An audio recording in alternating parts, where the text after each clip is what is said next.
بسم اللہ الرحمن الرحیم۔ اللہ تبارک و تعالیٰ کے پاکیزہ نام سے ابتدا کرتے ہیں جو بہت مہربان اور نہایت رحم والا ہے۔ جیسے کہ آپ کو معلوم ہے کہ بخاری شریف کے درس کا سلسلہ جاری و ساری ہے، اور الحمدللہ ہم چھٹی حدیث کی شرح آپ کے سامنے بیان کر رہے تھے۔ بڑی طویل حدیث ہے۔ حضرت عبداللہ ابن عباس رضی اللہ تعالی عنہ اس کے راوی ہیں، اور انہوں نے ابو سفیان رضی اللہ تعالی عنہ سے اس حدیث کو سنا اور بیان کیا، اور اس میں ہرقلہ کا تذکرہ کیا گیا ہے جو روم کا بادشاہ تھا۔ نصارہ سے اس کا تعلق تھا، عیسائیوں سے اس کا تعلق تھا۔ اس کو خبر ملی تھی کہ ایک شخص ایسے عرب میں ظاہر ہوئے ہیں جو دعوی نبوت کرتے ہیں، اور پھر یہ اس وقت روم میں قریبی شام کے قریب ایلیا کے مقام پر تھا، تو اس کو پتہ چلا کہ کچھ ایسے لوگ ہیں جن کا تعلق قریش سے ہے اور اس وقت تجارت کے لیے ایلیا کے قریب آئے ہوئے ہیں۔ تو اس نے ان سب کو اپنے دربار میں بلوایا، جن میں ابو سفیان رضی اللہ تعالی عنہ بھی تھے، لیکن ابھی ایمان نہیں لائے تھے۔ اور پھر اس نے نبی کریم صلی اللہ علیہ وسلم کے بارے میں کچھ کویسچنز کیے کہ جو شخص دعوی نبوت کرتا ہے کیا ایسا ایسا ہے اور کیا ایسے ایسے معاملات اس میں نہیں ہیں۔ تو جب ابو سفیان نے جواب دیے تو اندازہ ہو گیا، اس نے اچھی طرح اندازہ کر لیا کہ وہ وہی نبی ہیں کہ جن کے بارے میں خبر مجھے پہلے سے ہی ملی ہوئی تھی۔ اور اس نے باقاعدہ یہ جملے کہے کہ مجھے یہ تو خبر تھی کہ وہ نبی آنے والے ہیں، لیکن یہ معلوم نہیں تھا کہ وہ تم میں سے ہوں گے۔ اور اس کے بعد اس نے دو باتوں کا اظہار کیا، ایک یہ کہ اگر یہ باتیں حق ہیں اور واقعی ایسے ہی ہے تو وہ عنقریب اس نبی کی حکومت میرے ان قدموں تک ہوگی۔ اور پھر اس نے کہا اگر میں ان نبی کے پاس ہوتا، اس وقت ان کے پاس موجود ہوتا تو ان کے قدموں کو دھوتا۔ یہ ایک اظہار عقیدت تھا، اور گویا کہ یہ اس بات کو تسلیم ایک طرح سے کرنا تھا کہ واقعی وہ نبی ہیں۔ پھر ابو سفیان فرماتے ہیں ہم دربار میں ہی تھے تو نبی کریم صلی اللہ علیہ وسلم کا ایک مکتوب اس کے پاس آیا جس میں اس کو اسلام کی دعوت دی گئی تھی۔ جب اس نے مکتوب پڑھ کر سنایا تو اس کے درباریوں میں شور اٹھ گیا، گویا کہ انہوں نے ناپسند کیا اس چیز کو کہ یہ کیا معاملہ ہے، ہمیں دعوت دی جا رہی ہے۔ تو پھر یہ سلسلہ اس طرح شور و غوغا مچ گیا، تو ہرقلہ نے ہمیں اپنے دربار سے باہر کر دیا۔ لیکن ابو سفیان رضی اللہ تعالی عنہ پر اس چیز کا بڑا گہرا اثر ہوا کہ یہ ہرقلہ روم کا بادشاہ ہے جس کی سلطنت بڑی وسیع ہے، لیکن یہ نبی کریم صلی اللہ علیہ وسلم سے اس قدر خوفزدہ ہے۔ تو بس یہ کہتے ہیں میں نے اس سے نتیجہ مرتب کر لیا کہ جب سفید فام لوگوں کا یہ بادشاہ اتنی بڑی حکومت کے باوجود اس نبی سے خوفزدہ ہے، تو اس کا مطلب یہ ہے کہ عنقریب وہ نبی غالب آئیں گے۔ اور میں اسی انتظار میں رہا یہاں تک کہ اللہ تبارک و تعالی نے مجھے اسلام میں داخل ہونے کی سعادت عطا فرما دی۔ اس کے بعد یہ ایلیا کا فرمانروا امیر تھا ابن ناطور، یعنی ہرقلہ نے اس کو مقرر کیا تھا، اور ہرقلہ کا دوست بھی تھا، اور اس کو بطور جج منصف قاضی کے بھی مقرر کیا گیا تھا، اور یہ پادری بھی تھا۔ تو یہ پھر آگے بیان کرتا ہے، راوی وہی ابن عباس رضی اللہ تعالی عنہ ہیں۔ آپ کو یہ خبر ملی تو اس نے بیان کیا کہ ایک مرتبہ ایلیا میں ہرقلہ آیا اور رات کو یہ سویا، لیکن جب صبح اٹھا تو بڑا پریشان حال تھا۔ جو اس کے ساتھیوں نے اس سے وجہ معلوم کی تو اس نے جواب میں بتایا کہ رات کو میں نے، اور یہ علم نجوم کا بڑا ماہر تھا، کہ میں نے رات کو ستاروں کی چال کو دیکھا، اس سے ذائچے تیار کیے، اور مجھے یہ نتیجہ معلوم ہوا ہے کہ ایک ختنہ کرنے والی قوم میں ایک شخص کا ظہور ہوا ہے جو عنقریب سب پر غالب آ جائے گا۔ اس نے کہا معلوم کرو ختنہ کون کرتے ہیں؟ تو پتہ چلا یہود کرتے ہیں۔ تو اس کے ساتھیوں نے کہا کہ آپ کیوں گھبراتے ہیں؟ جہاں جہاں آپ کی سلطنت میں یہود موجود ہیں انہیں قتل کروا دیجئے، کوئی آپ پر غالب نہیں آ سکے گا۔ اس وقت پھر ایک غسان کا بادشاہ تھا جس نے اپنے ایک آدمی اسی وقت اس کے پاس بھیجا، ہرقلہ کے پاس، جو ایک خط لے کر آیا جس میں اس ملک غسان نے اس کو خبر دی کہ ایک نبی کا ظہور ہو چکا ہے اور وہ دعویٰ کر رہے ہیں کہ میں اللہ کا نبی ہوں۔ پہلے تو یہ ابو سفیان سے بھی ہرقلہ تفصیل معلوم کر چکا تھا اور یہ بھی معاملہ ہو گیا۔ تو اب اس نے تحقیق کروائی کہ یہ کون سی قوم میں آئے، پتہ چلا عرب قوم میں۔ تو اس نے کہا کہ جا کے ذرا معلوم کرو کہ عرب قوم ختنہ کرتی ہے کہ نہیں۔ معلوم ہوا کہ عرب قوم ختنہ کرتی ہے، تو اس کو یہ یقین ہو گیا کہ یہ وہی نبی ہے۔ لیکن اس کے باوجود پھر اس نے اس کا ایک دوست تھا جو اسی علم نجوم میں اس کا ہم پلہ تھا، ہم نظیر تھا، اور بڑا ماہر شخص تھا۔ اس کے پاس خط لکھا کہ تم مجھے بتاؤ کہ ذرا ذائچہ معلوم کر کے کہ کیا اس نبی کا ظہور ہو چکا ہے کہ نہیں، اور جو عرب میں نبی ظاہر ہوئے ہیں کیا یہ وہی ہیں کہ نہیں ہے۔ اور یہ اس کو مکتوب بھیج کر حمص کے علاقے میں روانہ ہوا۔ حمص پہنچا نہیں تھا کہ اس کا مکتوب جواب میں واپس آیا، یعنی کئی دن کے سفر ہوتے تھے، پہلے تو اس کا جواب آ گیا کہ جو تم سوچ رہے تھے میری رائے تمہارے بالکل موافق ہے، یہ وہی نبی ہیں۔ یہاں تک ہماری بات ہو گئی تھی، تو اس وقت پھر ہرقل نے اپنے روم کے بڑے بڑے لوگوں کو اپنے ایک دربار میں بلایا، ایک محل میں بلایا جو حمص میں تھا، اور اس کے دروازے مقفل کر دیے، دروازوں کو بند کر دیا۔ پھر یہ اپنے ان ہم قوموں کے سامنے آیا اور اس نے کہا کہ اے میرے ہم قوم، اے روم والو، کیا تم یہ چاہتے ہو کہ فلاح و کامرانی اور ہدایت پالو اور یہ کہ تمہارا ملک قائم رہے؟ اگر تم یہ چاہتے ہو تو پس اس نبی کی بیعت کر لو جس نے دعویٰ کیا۔ یہ راوی کہتے ہیں کہ جب اس نے یہ کہا تو فحاصوا حیصۃ حمر الوحش الی الابواب فوجدوها قد غلقت۔ جب انہوں نے سنا تو وہ لوگ بالکل ایسا شور مچا کے بھاگے جیسے گدھے شور مچاتے ہیں، وحشی گدھے شور مچاتے ہیں، اور تیزی کے ساتھ دروازوں کی طرف ادھر سارے درباری بھاگے جو عظماء روم تھے، لیکن انہوں نے دروازے کو مقفل پایا۔ جب ہرقل نے ان کی یہ نفرت دیکھی تو اس نے اور یہ معاملہ سب دیکھا تو ان کے ایمان سے مایوس ہو گیا۔ الفاظ یہ ہے کہ ایس من الایمان، تو یہ ان کے ایمان لانے سے مایوس ہو گیا، تو ان کو اپنے پاس بلایا اور اس نے کہا کہ میں تو اصل میں تمہیں آزما رہا تھا کہ تم اپنے مذہب پہ کتنے سخت ہو، اس لیے میں نے تمہیں کہا تھا کہ ان نبی کی بیعت کر لو۔ جب اس نے یہ جملہ بولا تو پھر وہ آہستہ سے سب لوگ ٹھنڈے ہو گئے اور انہوں اس کے سامنے سجدہ ریز ہو گئے، سجدہ کیا۔ پس فکان ذالک آخر شأن ہرقل، یہ ہرقل کا سب سے آخری معاملہ تھا، یعنی اس کا یہ ایمان لے کر نہیں آیا اور اس کو خوف پیدا ہوا۔ اب اس کی دو وجوہات لکھی ہیں کہ یہ ایمان لے کر کیوں نہیں آیا۔ لوگوں نے اگر منع کر دیا تھا عظماء روم نے، یہ ایمان لے آتا۔ اس کی دو وجہ تھی کہ ایک دغاتر کر کے نام کا ایک شخص تھا جو بڑا پادری تھا، اور اس نے بھی اسی طریقے سے اظہار کیا تھا کہ یہ آخری نبی ہی ہیں اور ان کی بیعت ہونی چاہیے، تو لوگوں نے غصے میں آ کے اس کو قتل کر دیا تھا۔ تو ہرقل کو یہ خوف پیدا ہوا ان کی وحشت دیکھ کر، ان کی بیزاریت دیکھ کر اور ان کا جنون دیکھ کر کہ اگر میں نے بھی اسی طرح اسلام کو قبول کرنے کی کوشش کی اور میں نے ان کی پرواہ نہ کی تو یہ مجھے قتل کر دیں گے۔ دوسری وجہ یہ لکھی ہے کہ اسے حکومت کا لالچ تھا کہ اگر میں اسلام لے آیا، نبی کریم صلی اللہ علیہ وسلم کی بیعت کر لی تو پھر یہ میری حکومت جاتی رہے گی۔ اگر یہ لوگ اس طرح تنفر کا اظہار کریں گے، مجھے پھر بادشاہ نہیں رکھیں گے، کوئی اور بادشاہ بن جائے گا، جان بھی جائے گی، حکومت بھی جائے گی۔ اس محبت میں یہ مخالف رہا اور باقاعدہ بعد میں یہ اپنے لشکروں کے ساتھ مسلمانوں کے خلاف لڑا بھی ہے، اور پھر اسی طریقے سے یہ ختم ہوا، اس کی حکومت بھی ختم ہوئی اور بعد میں مسلمان روم پر غالب آ گئے۔ اللہ تعالی نے خود قرآن میں اس کی اطلاع بھی دے دی تھی۔ تو اس طرح یہ کفر کی حالت میں ہی رخصت ہو گیا۔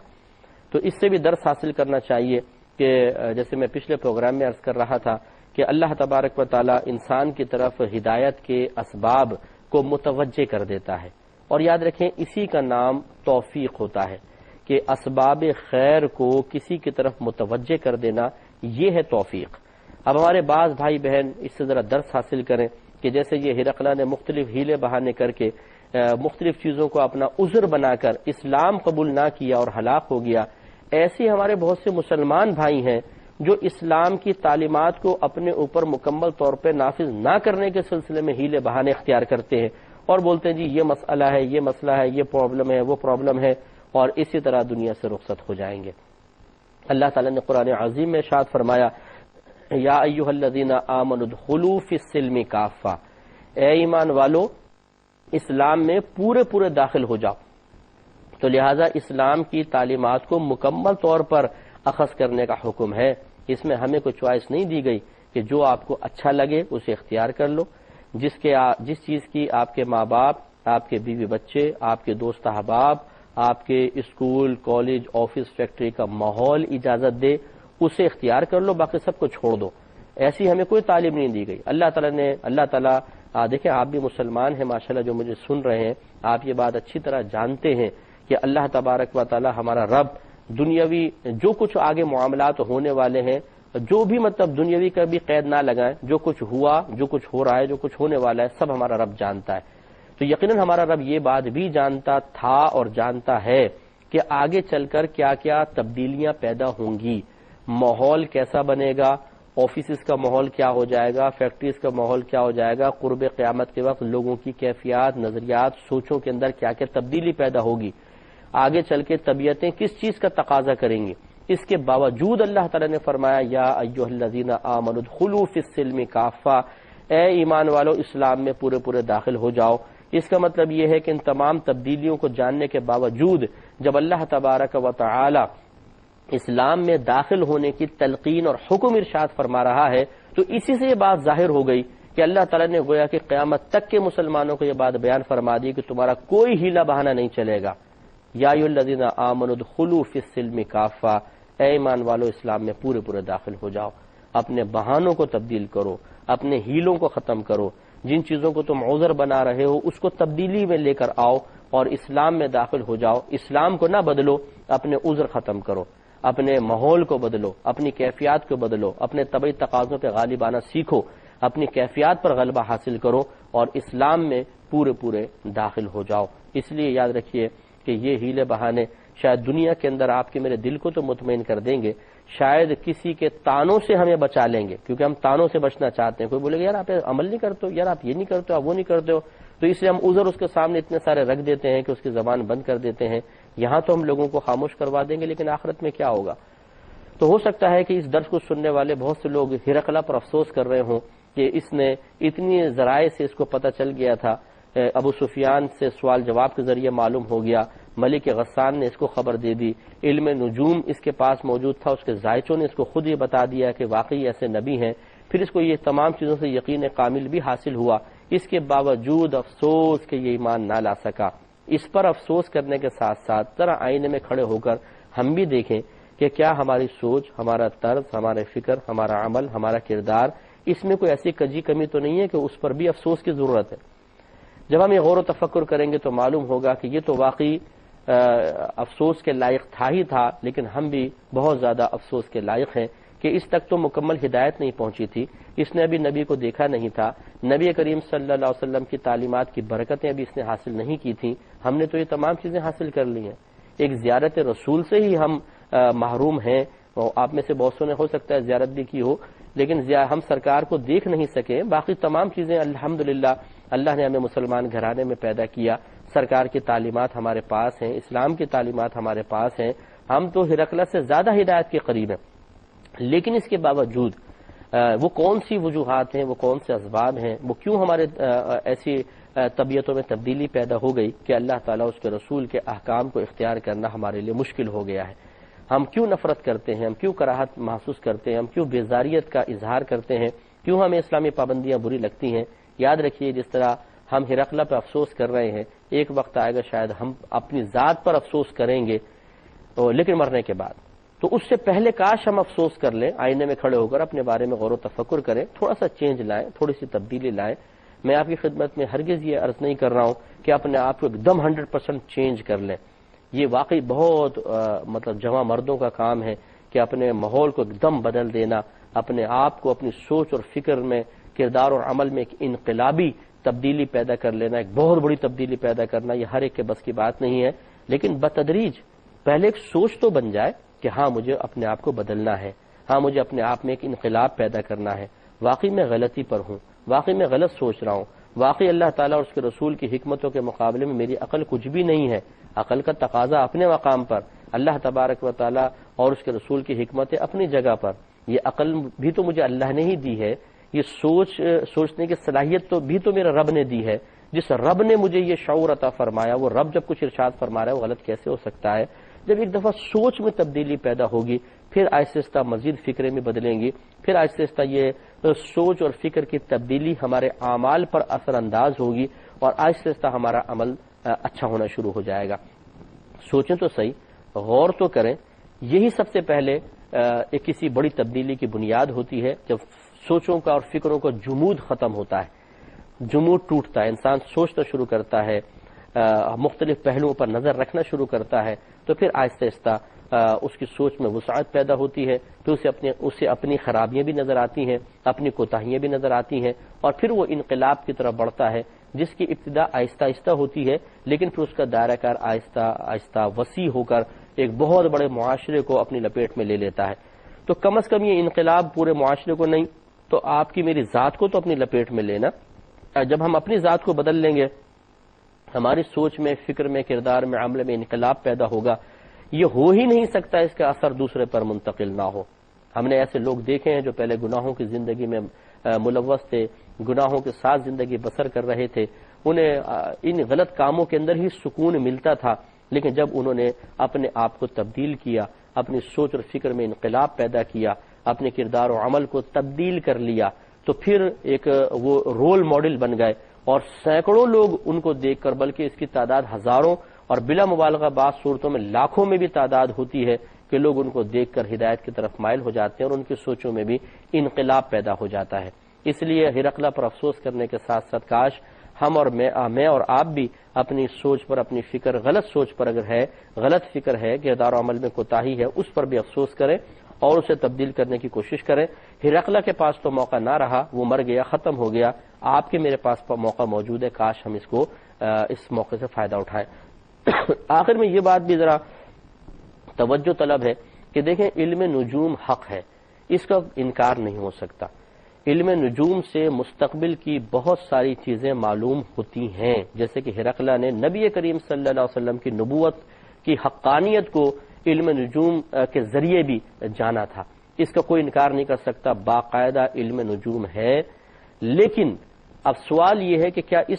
اس علم نجوم سے اکتساب فیض کرنا، اس سے مستقبل کے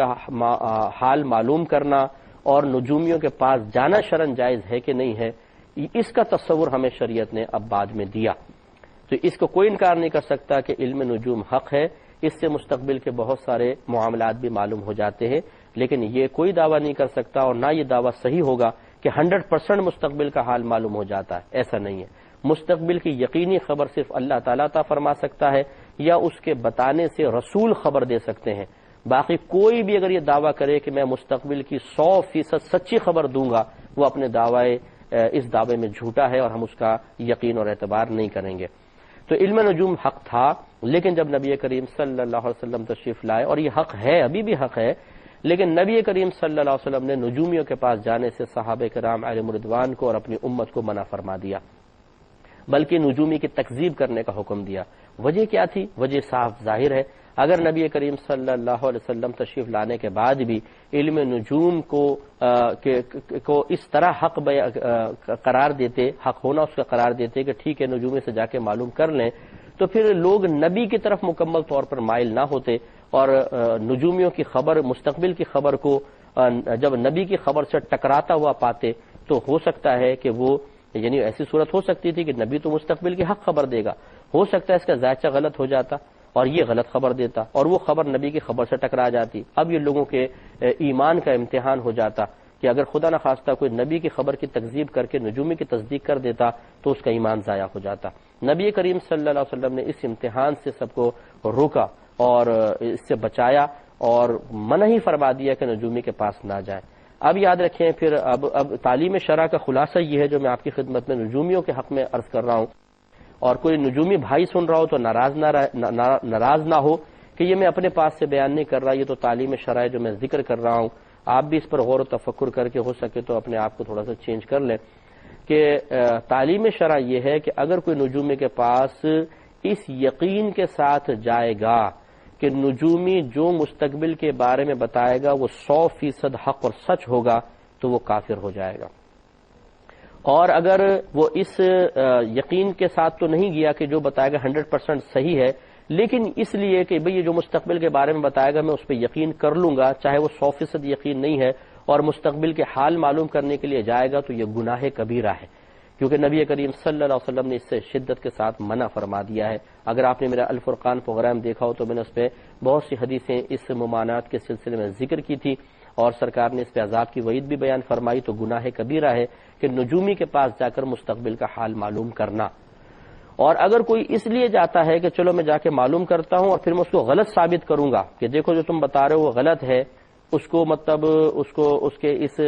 معاملات کو باطل قرار دینے کے لیے کہ تمہاری ہر خبر سچی نہیں ہے، اگر وہ جاتا ہے تو اس کی گنجائش نکل سکتی ہے. لیکن علماء نے فرمایا کہ اس امتحان میں اپنے آپ کو کوئی بھی نہ ڈالے. ہو سکتا ہے کہ وہ ایسی خبر دے دے کہ جو واقعی سچ ثابت ہو جائے اور پھر ایمان میں کچھ خلل پیدا ہو جائے، اس لیے بہتر ہے کہ نجومیوں کے پاس نہ جایا جائے۔ تو راہ نجات اور راہ احتیاط یہی ہے کہ نجومی کے پاس بالکل نہیں جانا چاہیے۔ پھر میں معذرت کروں گا نجومی حضرات سے کہ وہ بالکل اس اگر پروگرام کو دیکھ رہے ہوں اسے تو دیکھتے نہیں ہوں گے، ضرورت ہی نہیں ہے، لیکن بہرحال اگر دیکھ رہے ہوں اور انہیں ہماری یہ بات بری لگے تو معذرت کہ شرعی حکم بیان کرنا ہمارا منصب ہے۔ اگر وہ آپ کو برا لگے تو آپ ہم سے ناراض نہ ہوں، نہ شریعت سے ناراض ہو، بلکہ تھوڑا سا غور و تفکر کر کے اعمال کی اصلاح کی کوشش کریں۔ اللہ تعالیٰ آپ کو بھی توفیق عطا فرمائے، اللہ تعالیٰ مجھے بھی اس بات کی توفیق عطا فرمائے، آمین۔ وآخر دعوانا ان الحمدللہ رب العالمین۔ اے اللہ دین تیرا ہم پہ احسان تک